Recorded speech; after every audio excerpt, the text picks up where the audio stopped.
Buenos días a todas y todos. Hoy vamos a tener la segunda presentación de libros del Subcomité de Publicaciones de la Facultad de Ciencias de la Educación de la UPTC, Universidad Pedagógica y Tecnológica de Colombia. Hoy tenemos en presencia 3 libros, 2 autores no han podido venir y sin más preámbulo, porque tenemos 1 hora para la presentación de estos 3, así que aumentaremos un poco del cuestionario que estaba establecido, algunas preguntas más, y si alguien del público quiere intervenir. Pedro María Arguello García, profesor de la UPTC, antropólogo, ha sacado recientemente este libro. Se llama Tunja Prehispánica, estudio de los patrones de asentamiento. Pedro, ¿por qué hacer un libro como este en estos momentos? Muchas gracias y buenos días para todo el mundo. Este libro es el resultado de un proyecto de investigación muy largo, que más o menos tardó haciendo fases de campo 5 años. Y tiene, digamos, diversos orígenes. El primero es que, como por todos bien sabido, en la escuela siempre nos cuentan que en Tunja habitaba uno de los grandes caciques muiscas al momento de la invasión española. A pesar de eso y de que hay una gran cantidad de información en lo histórica, pues no se sabía mucho en términos arqueológicos, y ese es como la primera motivación para conocer un poco cómo funcionaba este cacicazgo de Tunja desde una perspectiva sumamente histórica, es decir, desde el origen, desde los primeros asentamientos en Tunja hasta este momento de la invasión española. Lo segundo, como lo menciona en el libro, es casi que un imperativo moral, y es que cuando yo llego a trabajar a la UPTC hace ya un poco más de 10 años, me doy cuenta que Tunja es una ciudad que está creciendo, y cada que crece y crece, eso va a costa del patrimonio arqueológico, es decir, pudimos ver sitios arqueológicos siendo destruidos porque las leyes residentes lo permiten. Entonces era un imperativo en parte moral, en el sentido de documentar los sitios arqueológicos que estaban siendo destruidos con la expansión urbana de Tunja. Muchos de los sitios ya fueron destruidos, hoy hay edificios u otras construcciones, y la única información que se salvó, por decirlo de una manera, es la que tenemos nosotros compilada para este libro. Esas son como las 2 razones básicas por las cuales decidimos hacer esta investigación. Hay otras allí, digamos, paralelas, y es que estos trabajos se vuelven escuelas de formación para arqueólogos. Tuvimos la participación de estudiantes, obviamente de la UPTC, pero también hubo estudiantes de diferentes universidades, incluso vino alguna gente de la Escuela Nacional de Antropología de México a trabajar con nosotros. Entonces aprovechamos estas investigaciones arqueológicas para convertirlas en escuelas de campo y escuelas de formación en arqueología. Bien. Casi me has contestado a la segunda, pero bueno, como tenemos un poco de tiempo, ya has dicho que esto es casi un resultado de una investigación, con lo cual primero una investigación, una práctica, es desarrollar una práctica de excavación y posteriormente esto. Lo que pasa es que no está contado exactamente como un diario de campo de investigación, sino está contado narrativamente, ¿no? Entonces, ¿tú qué crees que un libro como esto, qué aporta al conocimiento de esa Tunja prehispánica, pero y qué cosas reafirma y qué cosas niega con respecto a lo que había antes? Porque uno de los problemas que tenemos normalmente con la historia prehispánica o la propia colonia es los mitos que la rodean, ¿no? Y en Tunja, ya que sabemos que somos muy mitómanos y creamos muchos mitos. Entonces, ¿qué aporta esto con respecto a eso? Y a paralelo con esto, ¿qué de las crónicas de India, porque eso fue un debate del siglo XVIII muy interesante, se puede considerar verdad en el producto de esta excavación, y qué cosas producían parte de la exageración de los propios españoles? Sí, digamos que en los últimos 20, 30 años ha habido en la arqueología del altiplano cundiboyacense en general toda una reevaluación de lo que dijeron los españoles. no vamos a decir que dijeron mentiras, ¿no? Hay una serie de razones por las cuales ellos construyeron esa narrativa que construyeron. Pero lo que sí es cierto es que cuando hacemos arqueología ya no encontramos esas cosas que dijeron los españoles. Y este libro hace parte de esa corriente que definitivamente pone en duda, por ejemplo, ese nivel de poder, ese grado de poder que se le atribuyó a los caciques muiscas. Hoy sabemos que había gente, que había líderes, pero todo ese poder que se les quiso imponer desde las crónicas, pues sabemos que no es tan cierto. Entonces, definitivamente muchas de las cosas que habíamos leído sobre Tunja a partir de las crónicas de la época de la conquista han sido revaluadas. Por ejemplo, esta idea de que existía un gran asentamiento en Tunja la hemos revaluado, contrario a lo que pensábamos los grandes asentamientos del momento antes de la llegada de los españoles. Todos estos asentamientos están en otra parte, no justamente en Tunja, donde esperábamos encontrarlos. Entonces estamos empezando a reevaluar esas ideas de que los españoles llegaron al gran sitio o al gran cercado de un cacique en el centro de Tunja. Tenemos serias dudas, digamos, tenemos serias dudas de que allí existieran esos caciques tan grandes de los que nos hablaron, insisto, los españoles. Hay otras cosas que pudimos comprobar, por ejemplo, la universidad en la sede central de Tunja está sobre un sitio arqueológico muy importante que en la colonia se denominó el cercado grande de los santuarios. Este sitio sí de verdad era muy importante, pudimos a nivel regional detectar la importancia, en qué momento fue importante, y ahora lo que estamos estudiando es, bueno, ¿por qué fue importante? Esa es la pregunta que sigue. Y encontramos otra serie de sitios muy importantes que ya se han documentado, pero pudimos documentarlos con mayor cuidado en lo que se llama el Valle de la Laguna o el Valle de Samacá. El trabajo que hicimos fue realmente grande, tomamos porciones de varios municipios, tenemos casi todo el municipio de Tunja reconocido y tenemos otros municipios cercanos como Boicatá, Motavita, tenemos Samacá, varios municipios reconocidos. Entonces eso nos da una visión bastante regional del proceso que se desarrolló los cacicazgos. Lo que planteas de revalorización de las fuentes, ya te digo, es un debate del siglo XVIII y me he dedicado al estudio de eso. Básicamente en México. Pero da para otra entrevista, a ver si alguna oportunidad tengo para charlar de esto. Pero sí hay una cosa, en el caso que yo he investigado se ha demostrado que la intención de sobrevalorar al enemigo, supuestamente enemigo, porque evidentemente era enemigo en cuanto fueran hostiles, sino eran mano de trabajo, era lo otro, y eran amigos, preferentemente siempre buscaban la amistad primero, luego la hostilidad. Entonces, es siempre una manera de singularizar y aumentar la obra que se hace de conquista, ¿no? Además, en un territorio como este, que había otro altiplano, el Inca, el Mexica, que eran de una fuerza y un poder enorme. Entonces, ¿tú crees que eso va por esa línea? Definitivamente tuvo mucho que ver. Cuando los que llegaron aquí al centro de Colombia lo hicieron, ya había noticias de lo que han encontrado sus contertulios en México y en Perú. Cuando llegan ellos exageran también, y eso ya está claro, y como bien lo dice, pues fue una discusión que se hizo ya hace muchos años, y es que definitivamente una exageración en términos de las cantidades de población que se encontraron, de la capacidad de convocatoria que podían tener estos líderes y de la resistencia que podían darles. Entonces definitivamente hoy sabemos que esto fue una exageración y que fue muy al tenor de decir, bueno, yo también tengo, ¿no? Entonces Jiménez de Quesada escucha lo que le pasa a Pizarro, lo que le pasa a Cortés y dice, yo quiero ser el tercero de ellos, y no en vano durante mucho tiempo todavía hay libros que lo dicen.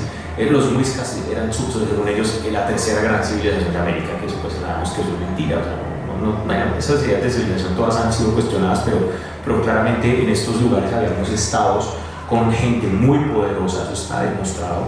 Acá no, acá definitivamente había líderes cuya capacidad de movilización era mínima. Yo la verdad lo digo de manera un poco haciendo la caricatura, y es seguramente cuando llegaron los españoles algún cacique dijo vamos a atacar a los españoles, le decían no, mira, sí, no tenían esa capacidad. Una especie de película de monstruos. Sí, un poco es. Bien, muy brevemente, ¿qué sigue después de este? Bueno, ahora estamos haciendo investigaciones en otras zonas del país, nos interesa mucho la perspectiva comparada. Digamos, en el sitio del Cercado Grande de los Santuarios estamos haciendo otro tipo de investigaciones ya a nivel puntual. Ahorita estamos haciendo unos trabajos sobre paleogenética para comprender un poco el origen de las personas que habitaban allí. Y estamos trabajando en otras zonas del país, estamos produciendo ya otros textos sobre la zona de Tocay y Mapulo, en el río Bogotá, cerca ya del río Magdalena, porque queremos comprender ahora justamente uno de esos enemigos de los muiscas, según las crónicas, que eran los panches. De eso estamos trabajando ahora. Bueno, muchas gracias. Muchas gracias por su atención.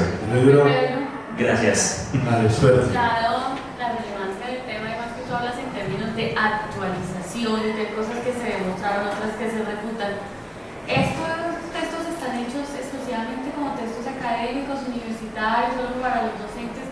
¿O cómo le pueden llegar a la comunidad en general para que se enteren que hay cosas que realmente son reales y otras que definitivamente terminaron refutándose según lo que tú cuentas a través de la historia? Sí, el asunto es este, y es que a nosotros los arqueólogos se nos reclama mucho: ustedes por qué no hacen textos para la gente.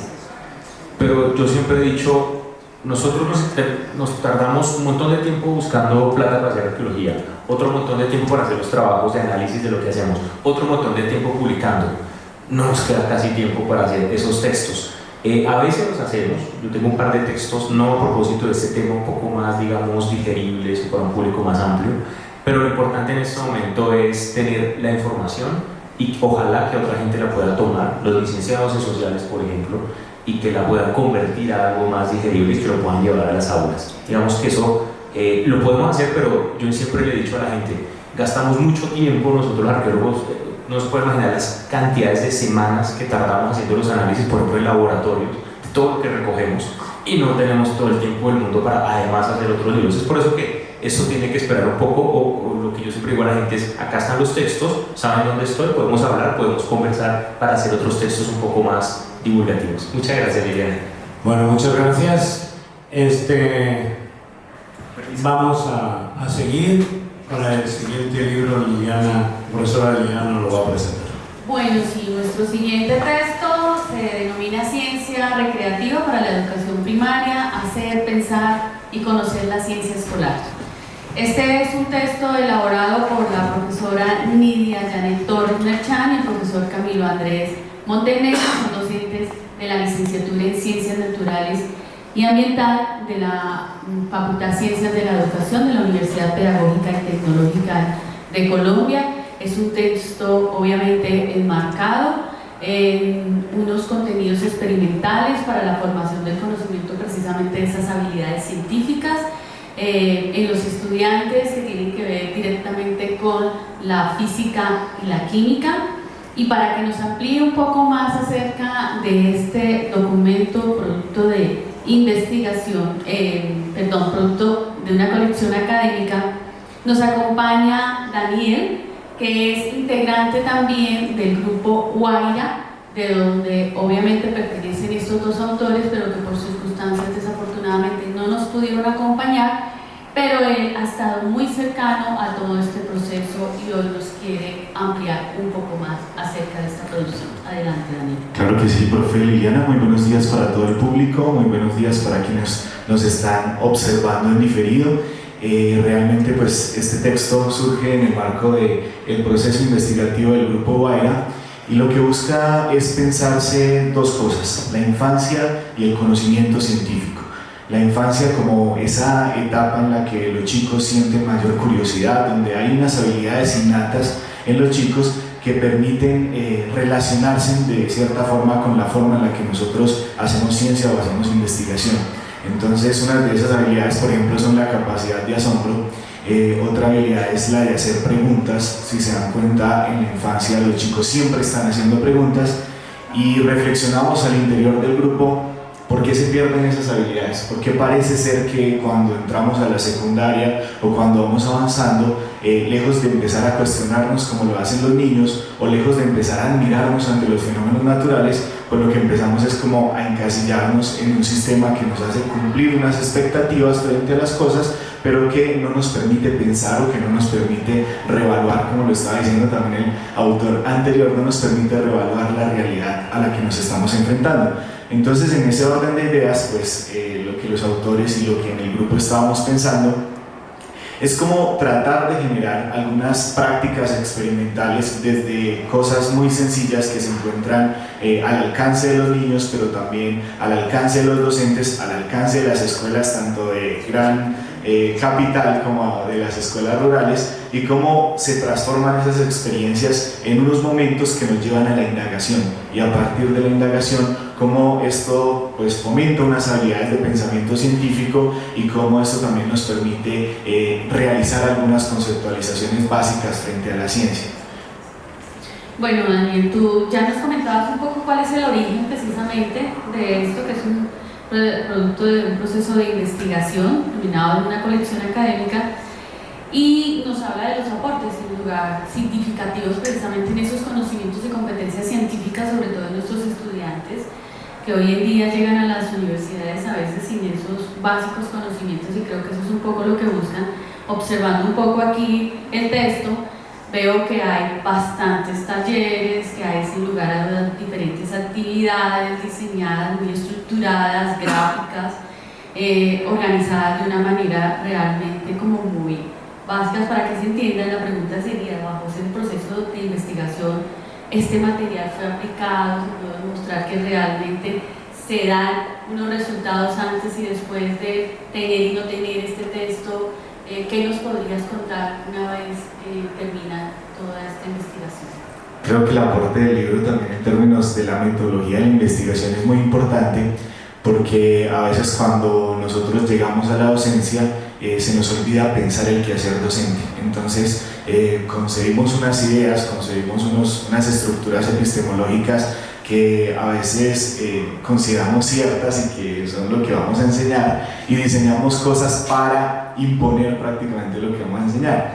Este libro surge desde otra perspectiva, y es cómo nos pensamos como niños, cómo nos ponemos a analizar fenómenos muy cotidianos, no sé, electromagnetismo con baterías, con limaduras, termodinámica en términos del calor que se está sintiendo en un ejercicio físico, cómo nos empezamos a pensar como niños, qué preguntas nos surgirían, y luego cómo los niños nos deconstruyen un poco lo que nosotros estábamos planteando. Entonces lo que los autores realizaron fue, pues sugirieron algunas de las prácticas experimentales, pero empezaron a realizar esas prácticas con muchos grupos en diferentes escuelas, y en esos procesos de evidenciar cómo el chico se relacionaba con el fenómeno, pues se fueron dando cuenta que los talleres no siempre funcionaban de la misma forma, sino que tocaba adaptarlos. O sea que parte también de la autoría del libro se le debe a los niños que con sus preguntas, con su curiosidad, con sus conocimientos básicos, porque en la casa también adquieren conocimientos básicos, en las redes adquieren conocimientos básicos, y con toda esa información que nos está rodeando,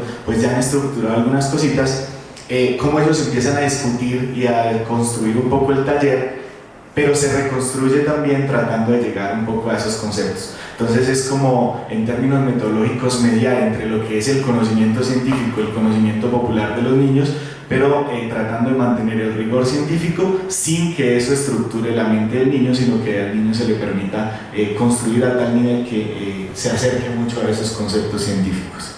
Sí, sin lugar a dudas, me tocaba de decir algo muy importante, y es que vamos a invitar a que nuestros televidentes, las personas que nos siguen, pues conozcan este libro, porque sin lugar a dudas está hecho por dos investigadores muy importantes de nuestra facultad, pero donde les han dado un lugar también muy importante a estos personajes que participan, que son los niños, y los veo que tienen un vocabulario y manejan unos textos que son fáciles de entender. Hoy en día le tenemos mucho a la física, la química, las matemáticas, a nivel general, y estamos tratando, creo que, de generar este tipo de textos en la facultad para que también a los que somos de educación se nos faciliten este tipo de conocimientos. Este es un texto que sin lugar a dudas lo demuestra así. No sé si Antonio o alguien más quisiera hacerle alguna pregunta a Daniel acerca de nuestro texto, y si no, pues que tú seas nuestro transmisor del reconocimiento a la profe Nidia, Camilo, al grupo Guaira, obviamente al programa de Ciencias Naturales, por pensar y darnos esta oportunidad de tener un texto tan importante como el de Ciencia Recreativa para la Educación Primaria, hacer, pensar y conocer la ciencia escolar. Muchas gracias. Muchas gracias. Bueno, gracias Ahora vamos a presentar el tercer libro de los que tenemos con los autores aquí. El autor es Óscar Javier Dávila. La persona, por favor. El libro de Óscar Javier Dávila, en línea con lo que hablábamos con el profesor Argüello, es un libro crítico en el sentido de que lo que trata es de cuestionar algo que hemos vivido o se ha vivido en este continente ya 2 veces, que son los centenarios de las independencias, ¿no? Ya ahora hemos estado en el primer centenario, ahora ya se celebró el segundo centenario, y siempre esos grandes fastos son vistos por una historia oficial que considera que son, obviamente, estas conmemoraciones son acontecimientos históricos, ¿eh? Acontecimientos históricos que juntan el presente con el pasado y que son acontecimientos que permiten luego a las naciones actuales el desarrollo de una serie de obras físicas, pero también una serie de obras conmemorativas. Profesor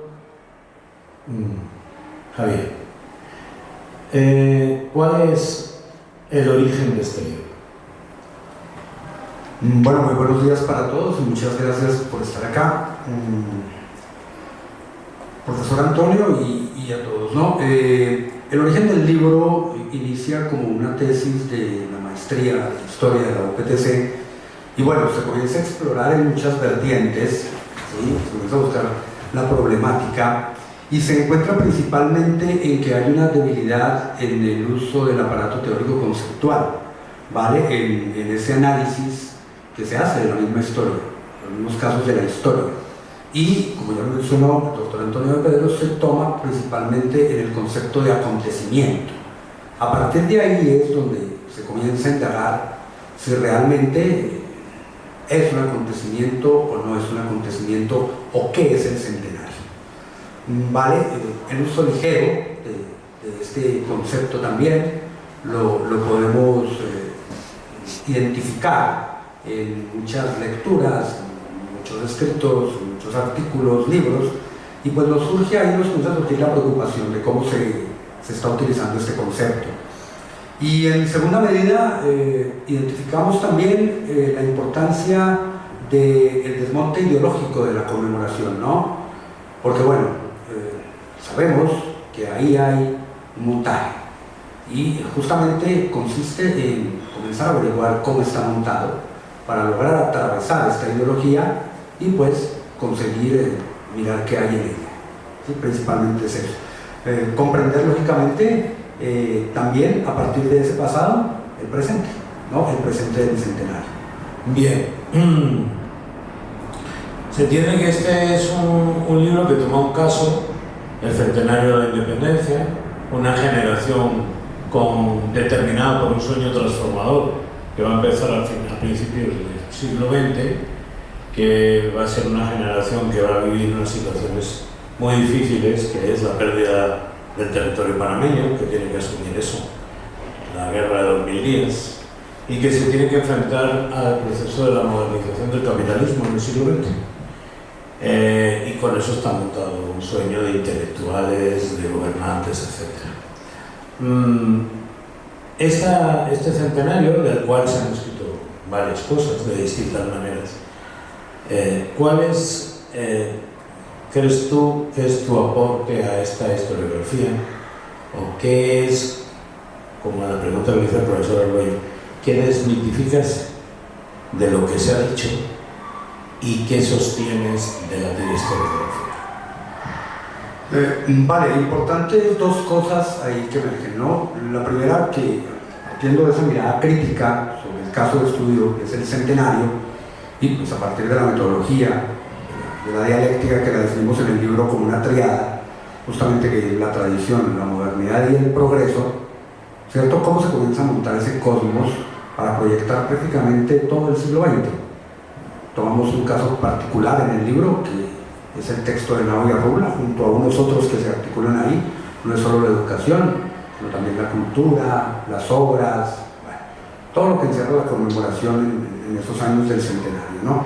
Cómo se proyecta ahí para allá y justamente cómo logramos identificar que la vertiente teórica que maneja el estudio es un falso acontecimiento, ¿sí? Es un falso acontecimiento, no es un acontecimiento.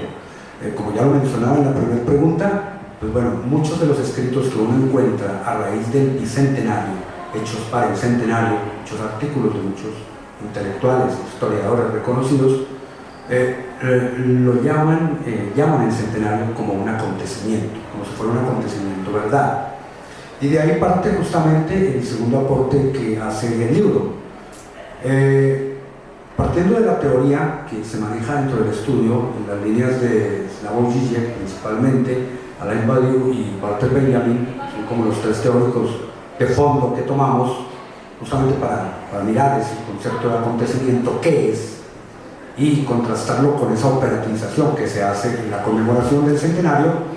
Logramos entonces nosotros bajar esa teoría y comprobar que realmente no es un acontecimiento, es un falso acontecimiento, por lo tanto es ideología, y a partir de ahí comenzamos a construir en un texto, en el libro, el concepto de acontecimiento histórico, que parece que es otro aporte importante, muy importante, porque bueno, es un concepto que se puede usar en otros casos de estudio. Bien, pero también el libro trae una parte que es importante, sobre todo actualmente, ¿no? Que es la posibilidad de hacer estudios comparados. Es decir, los centenarios de las independencias latinoamericanas van a vivir en el siglo XIX en un periodo no más de 6 o 7 años, pues todos los distintos conmemoraciones, ¿no? Evidentemente. De las últimas en el caso mexicano. Y además de una manera un poco particular, ¿no? Porque evidentemente el caso mexicano, quien termina siendo el gran padre de la patria mexicana, es un hombre que había estado en el mundo del otro lado, con el rey, Iturbide, ¿no? Porque Hidalgo y Morelos van a ser fusilados, por eso mismo. Entonces, en ese sentido, estos centenarios de la independencia latinoamericana, ¿qué tienen en común entre ellos y qué se diferencia, ¿no? ¿Qué todos van a responder a un discurso ideológico, todos entre sí? ¿Van a proyectarse? ¿Cómo se van a proyectar en el inmediato presente, ¿no? O sea, siendo países que ya en la época de centenario tienen desarrollos capitalistas desiguales, ¿no? Entonces, ¿cómo se va a proyectar eso? Es interesante mirar cómo se encuentran en algunos puntos, cuando hacemos el análisis comparativo de América Latina, tomamos algunos de las principales ciudades, de los principales países que conmemoran justamente en este ciclo de revoluciones americanas. Y bueno, se encuentra uno con cosas como esta rememoración de lo indígena, por ejemplo, que se trata de elevar, de restablecer muchos países como Perú, ¿cierto? Aquí mismo en Colombia, años después del centenario, pero todo prácticamente parte de allí, ¿no? De esa conmemoración. Hay en otros países que, por ejemplo, a partir del centenario de esa conmemoración, se tratan de desmontar también otros mitos, ¿verdad? Pero se conservan unos todavía mucho más y se arraigan mucho más. Esta cuestión de la eugenesia, por ejemplo, en muchos países avanza décadas más allá del centenario, porque finalmente son identidades lo que la gente trata de reconstruir en ese centenario, ¿no? Son identidades lo que se tratan de reconstruir desde los diferentes países, desde las diferentes comunidades. Es muy singular que se encuentra uno en países como Brasil, situaciones que hacen las ferias, que aquí en Colombia también hicieron la feria del centenario, ¿sí? Y es una común en todas las conmemoraciones, esas ferias donde está presente la modernidad y el progreso, fundamental para esa conmemoración. Esa modernidad y ese progreso, que por ejemplo en Brasil comienza a mezclar la tradición, que es lo que se toca ahí teóricamente, pero paradójicamente la misma arquitectura en Brasil, la misma arquitectura colonial es botada al suelo para construir pabellones que emulan la arquitectura colonial. Entonces son situaciones muy paradójicas que se encuentra uno al ir sobre esas conmemoraciones. Hay muchas particularidades en cada una, pero también hay puntos en común, hay puntos donde se unen. Muy bien, profesor Elena, ¿tiene alguna pregunta al respecto? Bueno, pues nada, agradecer al profesor Óscar Javier Dávila la presentación de este libro, resultado de una tesis laureada de maestría, y bueno, y que muchos éxitos. ¿Qué es lo que viene para inmediatamente, para los próximos años? ¿Qué es lo que estamos trabajando más sobre esto o qué? Bueno, viene un congreso, el Congreso de Historia, justamente con la otra parte de la tesis, porque el libro recoge, digamos, una parte, la parte larga, pero queda por fuera de la publicación lo que es justamente el aparato teórico, el grueso, el fino, con lo cual se realizó el caso de estudio. Justamente viene una ponencia ahorita en el Congreso de Historia de Ibagué, y pues la proyección de un libro más extenso sobre ese aparato teórico, ¿no? Que engrana con este. Muy bien, muchas gracias. Bien. Muchas gracias. ¿Alguien del público tiene alguna pregunta? ¿Quiere hacer algún comentario? ¿Algunos profesores? Estamos muy bien de tiempo, nos ha quedado porque... Yo sí aprovecho. Sí, aprovechemos. Adelante. Me interesa mucho, hay un tema que me parece interesante. No, de pronto solo... No, lo digo básicamente para la transmisión. Ya que tenemos tiempo, me interesa mucho el tema de cómo durante estas, ya lo dijiste, no se puede hablar de conmemoraciones, de eventos, el uso que se hace a lo indígena. De pronto nos podría ampliar un poquito más sobre eso, es decir, cómo lo indígena siempre es contradictorio en los estados nacionales latinoamericanos, ¿no? Es una cosa ahí como que no sabe dónde poner. ¿Qué pasa con eso? Claro, justamente en la conmemoración mexicana hay dos momentos, ¿no? Uno de apertura y uno de cierre, donde se nota claramente la diferencia entre esa herencia que se quiere resarcir española, porque ahí es donde está la contradicción y lo paradójico, ¿no? El centenario se encuentra con una cantidad de situaciones, dependiendo del país y dependiendo de la misma configuración social y política del país del momento, pero está presente siempre ese restablecimiento que se busca de la tradición hispana, ¿no? Pero se quiere poner a hablar paradójicamente con lo indígena también. Entonces terminan muchos personajes y muchas perspectivas ahí mezcladas. En México, por ejemplo, se hacen dos reinados.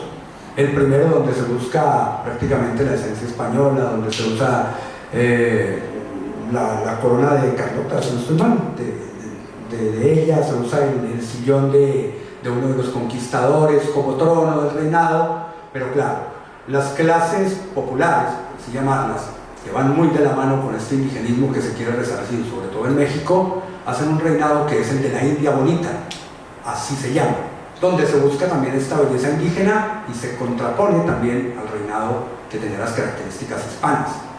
En Perú hay un parque donde se comienzan a desmontar una cantidad de materas que recuerdan ese pasado indígena también, se comienzan a reemplazar monumentos, ¿vale? En Cartagena se oculta, se esconde prácticamente de la historia, se esconde el papel del negro, ¿sí? Ahí hay unos héroes que quedan por encima de otros personajes que tuvieron mucho que ver con la independencia. Entonces la tensión entre las clases está presente, ¿sí? Lógicamente depende también de quién esté en el momento, como ya lo dije, políticamente, socialmente, el restablecimiento o no de ciertos principios. Y lo indígena siempre tiene un papel ahí preponderante, ¿no? Siempre está. En las ferias se ve el papel del indígena como algo pasado, como algo que se necesita sacar de lo mitológico y presentarlo, ¿cierto? Pero como lo mitológico, seguir ahí como esa maravilla que se tiene refundida, que se tiene perdida, pero la cual se necesita rescatar y se presenta en muchas de las ferias. Hay otro, ya para seguir, bueno, estamos abiertos aquí para la conversación entre todos. Hay otro elemento que llama poderosamente, que es no justo, porque el libro tiene la virtud de no tratar solamente los los eventos propios de la Centenario, sino que va más allá. Va, es decir, es como una ola grande del Centenario y va arrastrando casi hasta el Bogotazo. El Bogotazo podríamos decir que es el fin del sueño centenario, ¿verdad?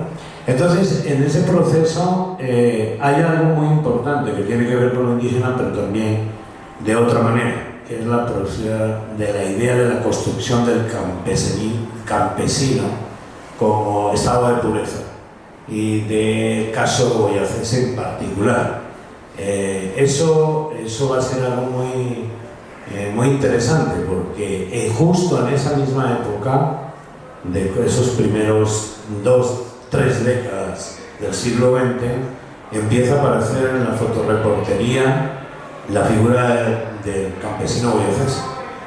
Y ese campesino que los fotógrafos reporteros van a poner en las páginas de las revistas del momento, tiene que ver también con esta cosa de la reivindicación del centenario, ¿no?